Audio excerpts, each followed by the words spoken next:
Olá, sexto ano! Hoje a gente vai lembrar alguns conceitos de potenciação para a gente fazer algumas atividades da apostila, tá bom? Bom dia, pessoal.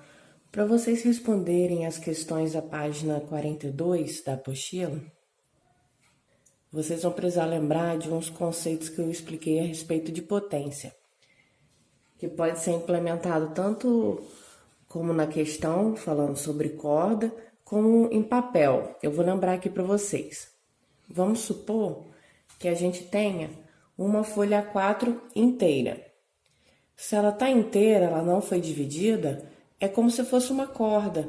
Uma corda que está inteira e não foi dividida nenhuma vez. Então, ela representa o número 1. Então, ela está inteira, não foi dividida, então ela representa uma corda inteira. Assim como a folha A4, que representa uma folha inteira. Mas e se a gente dobra a folha? A gente fica com o quê? Com duas partes iguais, certo? É como a corda também. Se ela é dobrada uma vez, se a gente dobra uma corda e corta, ela fica o quê? Com duas partes iguais, certo? E se a gente dobra mais uma vez, a gente vai ter duas dobras, né? Que representam o expoente. E vai ficar com quantos pedaços de corda? 4 pedaços. Assim como a folha. Se a gente dobrar duas vezes, a gente fica com 4 pedaços, certo? Se a gente continuar dobrando essa folha e continuar dobrando essa corda, a gente vai ter cada vez mais pedaços. Se a gente dobrar 3 vezes essa corda, a gente vai ter quantos pedaços? 8 pedaços, né? 2 ao cubo dá o quê? 8. E assim por diante. Então, dessa forma, a gente consegue descobrir quantas dobras vai ter, quantos pedaços necessários a gente vai ter para tantas dobras, tá bom? É só a gente ter esse conceito em mente. A gente vai poder responder a várias questões como 20, 21. Da página 42, a gente pode responder com esse conceito. A questão 27 da página 44 tem uma questãozinha sobre bactéria e que diz também assim, é bem similar ao entendimento da folha de papel e da corda. Porque diz assim, bactéria, né, é um organismo que se prolifera rapidamente. E esse tipo de bactéria do exercício, por exemplo, ela se divide a cada 10 minutos. Então, como que a gente pode entender? Eu tenho uma bactéria que em 10 minutos ela vai se transformar em 2. Em 20 minutos ela se transforma em quanto? Em 4, porque essa se transforma em 2 e essa em mais 2. E assim por diante. A cada 10 minutos ela vai se multiplicando. Então, é fácil a gente passar para potência esse tipo de questão. Então, a cada 10 minutos, ela vai fazendo o quê? O expoente vai aumentando. Dessa forma, a gente consegue saber, em, por exemplo, 1h30, 2 horas, quantas bactérias a gente vai ter, tá bom? É o mesmo entendimento do papel e da corda. A gente pode colocar, de acordo com... A gente repete a base, né? E vai analisar os expoentes. Na questão 28 da página 45, trabalha com sequência de figura.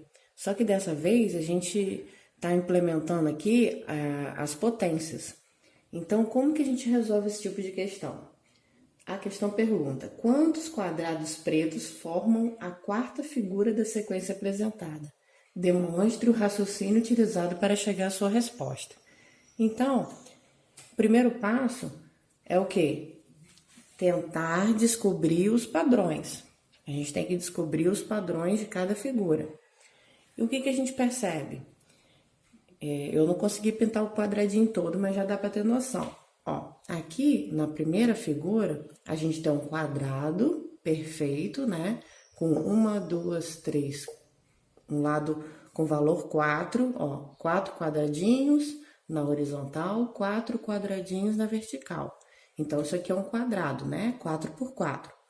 E esse também é um quadrado, né? 1, 2, 3, 4, 5, 6 na horizontal e 1, 2, 3, 4, 5, 6 na vertical. Quadrado perfeito, quadrado perfeito. Vamos ver se essa terceira figura também é um quadrado perfeito? 1, 2, 3, 4, 5, 6, 7, 8. Será que tem 8 na vertical? 1, 2, 3, 4, 5, 6, 7, 8. Então, as 3 figuras são quadrados perfeitos. E dentro deles, a gente percebe que tem uma parte em branca. E o que pede para calcular no exercício é a parte preta, o quadradinho preto. Então, o que a gente pode fazer? Verificar qual é a sequência para o quadradinho de dentro. E como é que é? A gente tem aqui 2 quadradinhos de base o quê? 1. Aqui tem 2 quadradinhos de base o quê? 2. E aqui tem 2 quadradinhos de base 3. Então, o primeiro passo já foi feito, descobrir os padrões. Aqui vai aumentando o quadrado, né? De 4 para 6 e 8. E os quadradinhos de dentro vão aumentando também de base 1, base 2 e base 3, sempre com 2 unidades. Então, como calcular a quantidade de quadrados pretos da sequência? Na primeira figura, como que a gente pode fazer? A figura inteira é o quê? É um quadrado com base 2. Então, é o quê? É 4 por 4, né? 4 por 4, que é o quê? 4 vezes 4, 16. Isso aqui é o quê? Uma potência. 4 ao quadrado. E como que a gente vai saber? Só a parte preta. A gente tem que diminuir pela parte branca. O que é a parte branca? Não é 2 vezes um quadradinho de base 1? Então, vai ser 4 ao quadrado menos 2 vezes o quadradinho de base 1. Aqui a gente só resolveu. 4 ao quadrado é igual a 16, menos 2 vezes 1 ao quadrado é o quê? 1. Então, 16 menos 2, 14. Então, na primeira figura, quantos quadradinhos pretos tem? 14. E na segunda, como é que a gente pode fazer? É um quadrado, né? 6 vezes 6 dá o quê? 6 ao quadrado, não é? Então, 6 ao quadrado menos 2 vezes 2 quadradinhos de base 2 e expoente 2. Por quê? Ó, 2 vezes 2. Então, 2 ao quadrado. A gente só substituiu os valores e a gente descobriu aqui o valor dos quadradinhos pretos. Fazendo assim, a gente consegue descobrir qual é a sequência que está pedindo no exercício. Assim dá para fazer a questão 28 também. O primeiro passo é sempre descobrir os padrões. Depois, você precisa descobrir como calcular a quantidade de quadrados que está pedindo no exercício, tá bom? E aí, é só substituir nas figuras, na resolução das figuras e descobrir a sequência. Usem os conceitos que eu passei na aula de hoje para responder as atividades que eu passei para casa, tá? E na próxima aula a gente entra com matéria nova. É isso aí, pessoal. Bons estudos!